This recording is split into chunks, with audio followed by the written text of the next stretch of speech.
You may have to pay more bills than you have income, but I'm on top of this.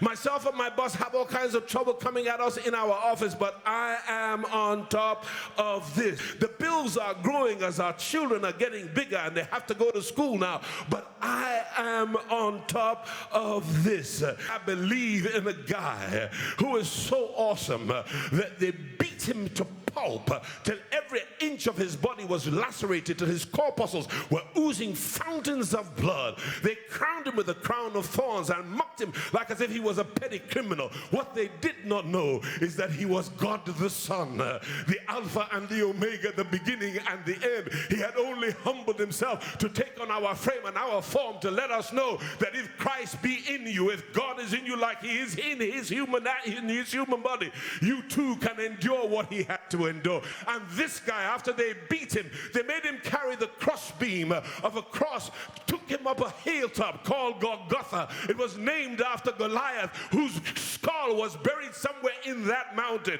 And he couldn't go any further because of the beating, that it was a black man with our skin color that helped him to carry the crossbeam to where they would nail him, hands, wrists, and feet, and cause him the most grueling pain in death throes that people ever have to deal with. And friend, he warned us that when I be lifted up, that was not an ascription to praise and worship. It was an ascription to substitutional identifiable death on somebody else's behalf. I will draw all men unto me so that they don't have to go under. They don't have to have sinking feelings even when they're attacked on every side. I've been through more than you will ever go through, is what he was saying. But when I'm lifted up, I'm going to take all the judgment against you.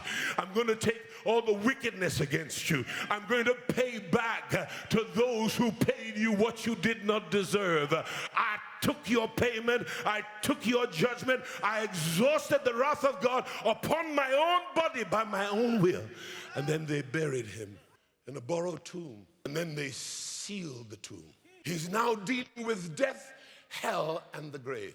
And on the third day, tomb being sealed by the seal of the Emperor of Rome and 16 representative guards to make sure that nobody steals the body.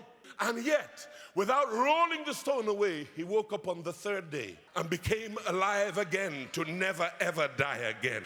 And the stone was not rolled away to let him out. They only rolled it away so that they could see that where they buried him, he was no longer there. That means he was on top of it.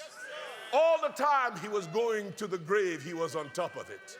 All the time they had set in motion the decree to kill him like a dog on a cross, he was on top of it. In fact, it was him who gave the inspiration to Caiaphas and to all of them that came together to proclaim, give us Barabbas, crucify Jesus.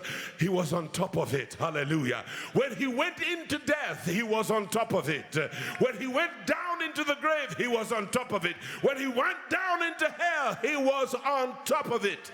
And when it was done what he went to do in death, hell, and the grave, he rose up from the grave and he walked with composure, with nobility, dressed in a new suit, because the clothes they gave him to bury him in, they were not fit for where he was going to next. I don't know who you are, but all the time you're down under, you have to know you are on top of this, because you don't believe in a nobody, you believe in the somebody of somebodies. His name is Jehovah Sidkenu, Jehovah Makkah, Jehovah Shalom, Jehovah Shammah, Jehovah Rophe, Jehovah Sabaoth. He's your way maker, he's your water walker, he's your miracle worker, he's your buoyant so that you never have to sink. You may have sinking feelings, but the just do not live by their feelings, they live by faith in the Son of God. If you believe it, shout yes, somebody.